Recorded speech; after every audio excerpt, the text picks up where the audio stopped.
The time drilling travel. The time drilling travel was first addressed by H.G. Wells in his The Time Machine. In your departure, time domain, as you embark on your time travel, you sit on the magic chair, the time machine, and comfortably, rains or fires, you travel in a straight timeline toward your destination, time domain. Arriving safely there, still comfortably seated in your magic chair. The time drilling is a brutal drilling process, whereby you retain your brick and mortar body, which can be hurt if the time navigation is not applied. Wells did not allow for the time navigation, but that is not important. His story is still the story favored by the filmmaking industry. Yet, if you do allow for the time navigation in the time drilling travel, your time drillers can choose the time curve, connecting their departure domains to their destination domains of their own free will. In other words, they can select the time landscapes to be traveled through.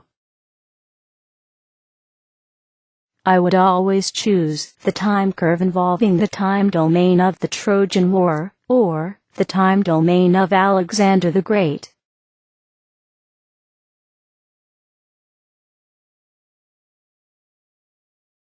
The time climbing travel. Time climbing and time ladder, and the flow of time, are easily visualized by using the analogous mountain climbing and the river flow down below.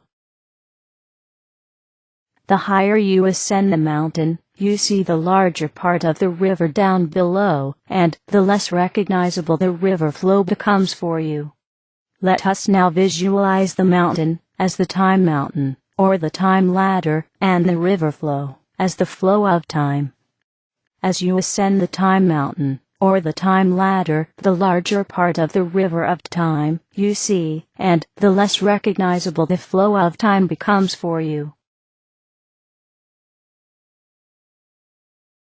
I am that I am.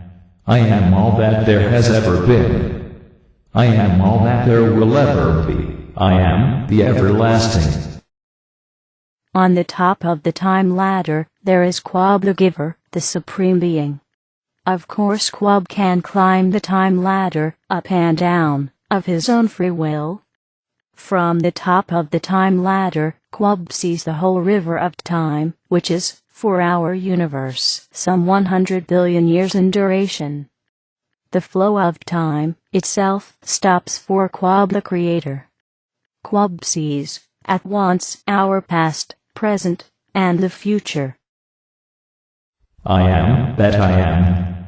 I am all that there has ever been. I am all that there will ever be. I am the everlasting. Free will, and the flow of time. From the top of the time ladder, Quab the Creator sees and knows the whole history of our universe and the human race.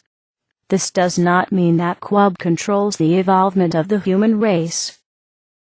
Human race evolves via their free will, via their accumulated knowledge of the physics laws, and via the ultimate code, the Quab code, which contains the hidden purpose of Quab the Giver for the creation of our universe and the human race of the Code 1 up to the Code 13. Quab created 5 mortal codes. Code 1 to Code 5 and 8 immortal codes. Code 6 to Code 13. Via physics knowledge, the human race tends to reach the knowledge of the Quab code. The process, itself, both expands and curbs your free will. The time-hopping travel. In the time-hopping travel, you do not retain your brick-and-mortar body. You travel as your ID code, your soul. You first hop up to the Quab code, and then you hop down to your chosen destination time domain, on the tapestry of time. You touch the ground there, and your brick and mortar body. This travel is instantaneous.